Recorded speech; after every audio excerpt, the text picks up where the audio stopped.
సంగారెడ్డి జిల్లా BHEL self drive పేరుతో కారును తీసుకుని తిరిగి ఇవ్వకుండా ఇతర రాష్ట్రంలో విక్రయించిన మోసం ఘటన వెలుగులోకి వచ్చింది. BHEL పరిధికి చెందిన అల్లగిరి సుమన్ కు చెందిన ఐక్రాస్ కారును మహమ్మద్ నజీర్ అనే వ్యక్తి జూమ్ యాప్ ద్వారా జనవరి 27న బుక్ చేసుకున్నాడు. ఆంధ్రప్రదేశ్లో తన బంధువుల ఇంటికి వివాహానికి వెళ్లి వస్తానని చెప్పి వాహనాన్ని తీసుకున్న నజీర్ కారును తిరిగి ఇవ్వకుండా పంజాబ్ రాష్ట్రంలోని అమృత్సర్లో సుమారు 11.50 లక్షలకు విక్రయించినట్లు సమాచారం. సుమన్ చందానగర్ పోలీస్ స్టేషన్లో ఫిర్యాదు చేయగా పోలీసులు లొకేషన్ ట్రాకింగ్ ద్వారా వాహనాన్ని గుర్తించి అమృత్సర్లో భారీ పోలీసుల పరిధిలో కారును కనుగొన్నారు. అయితే అప్పటికే కారు తీవ్రంగా దెబ్బతిన్న స్థితిలో ఉండడం గమనార్హం. జూమ్ యాప్ వంటి సెల్ఫ్ డ్రైవ్ యాప్లను నమ్మి వాహనాలను ఇవ్వడంలో జాగ్రత్తగా ఉండాలని హెచ్చరించారు.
అందరికీ నమస్తే. నా పేరు అల్లగిరి సుమన్.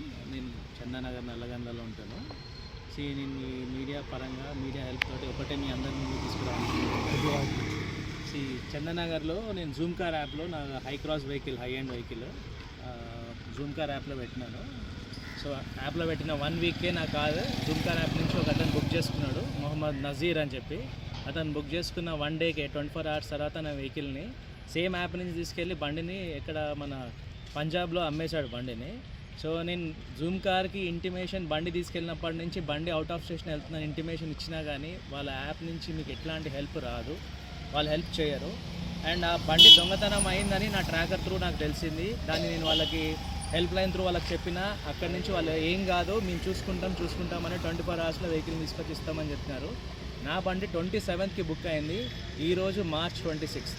ఇప్పటి వరకు వాళ్ళకి ఫోన్లు చేసినా ఎవడో దగ్గరకు వచ్చి మీ బండి మేము తీసుకొస్తామని చెప్పాడు. మా 26 జాన్ రోజు నా బండి బుక్ చేసుకున్నాడు. ఫస్ట్ రోజు నాకు బండి ట్రాకర్ వచ్చేసి పంజాబ్ బటిండా ఏరియాలో దొరికింది. అది కూడా యాక్సిడెంట్ అయ్యి దేనికి టోటల్ లాస్ కండిషన్లో దొరికింది బండిని. సో ఇప్పటివరకు బండి దగ్గరికి వెళ్ళిన వాళ్ళు లేరు. బండి గురించి ఎన్నిసార్లు ఫోన్ చేసినా యాప్ నుంచి ఎట్లాంటి రెస్పాన్స్ రాదు. మనం పేమెంట్ గురించి అడిగితే పేమెంట్ గురించి మాట్లాడారు, మేము చూస్తామంటారు. ఒక హోస్ట్ యాప్ నుంచి మీకు మెయిల్ వస్తుంది. దానికి మెయిల్ వస్తే వాళ్ళు ఏం చెప్తారంటే వెయిట్ చేయండి, మేము దాని మీద ప్రాసెస్ చేస్తున్నామంటారు. ఇప్పుడు 2 నెలలు అవుతుంది, ఇంకా వెయిట్ చేయమని చెప్తున్నారు. ఇప్పుడు నా మీడియా మిత్రులకు ఆ మెసేజ్లు, ఆ జీమెయిల్ ఐడీస్ ఎన్నిసార్లు ఫోన్ చేసినాను, నా వెహికల్ కండిషన్ ఎక్కడుంది, ఎక్కడ దొరికింది. అండ్ దీని మీద నేను బై గాడ్స్ గ్రేస్ మన చందానగర్ PS హెల్ప్ తోటి నేను ఆ బండిని ఇక్కడి నుంచి వాళ్ళ PS వాళ్ళు వచ్చి నాకు పంజాబ్లో హెల్ప్ చేసి ఆ బండిని రికవర్ చేయడానికి చాలా బాగా హెల్ప్ చేశారు. సో PS వాళ్ళు హెల్ప్ చేసినంత ఈ జూమ్ కార్ వాళ్ళు ఎక్కడ హెల్ప్ చేయరు మీకు.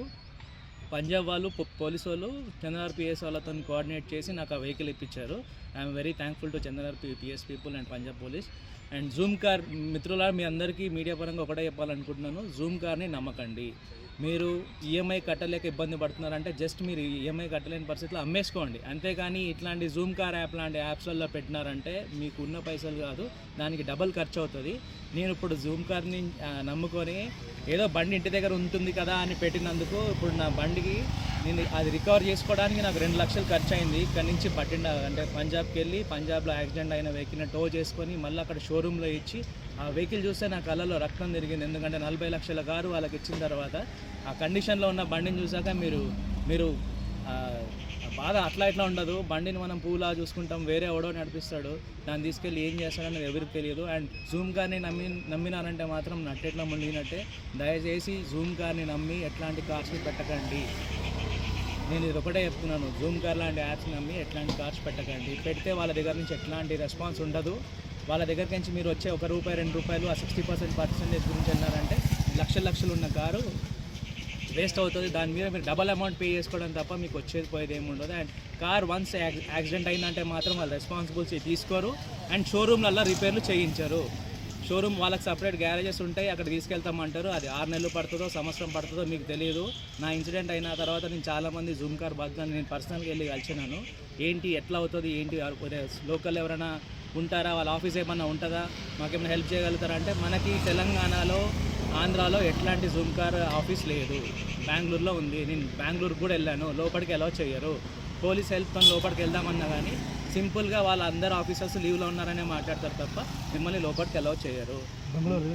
వెళ్ళా నేను ఫైనల్గా మీకు ఏం లేదు, నేను అందరికీ ఒకటే చెప్తున్నాను, మిడిల్ క్లాస్ ఫ్యామిలీస్కి ఎవరైతే ఇట్లా సెల్ఫ్ డ్రైవ్ కార్స్కి జూమ్ కార్ లాంటి యాప్లలో పెడదాం అనుకుంటున్నారు కదా, ఎస్పెషల్లీ జూమ్ కార్ యాప్ గురించే మాట్లాడుతున్నాను.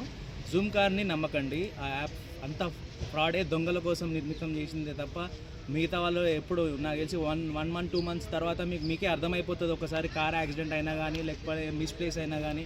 ఇది మోర్ ఓవర్ నేను ఇంకొకటి మెయిన్ థింగ్ చెప్పాలనుకుంటుంది అంటే డ్రగ్స్ దందాలు, ఈ గాంజా, ఈ ఏషాలు వేసే వాళ్ళు మాత్రమే మీ కార్ని వాడతారు. వాళ్ళు ఏం చేస్తారో మీ కార్తో మీకు తెలియదు. అన్లెస్ అంటే 1 fine day ఏదో ఒక దగ్గర మీ బండి ల్యాండ్ అయినప్పుడే మీకు అది తెలుస్తుంది. దయచేసి జూమ్ కార్ని నమ్మకండి ప్లీజ్.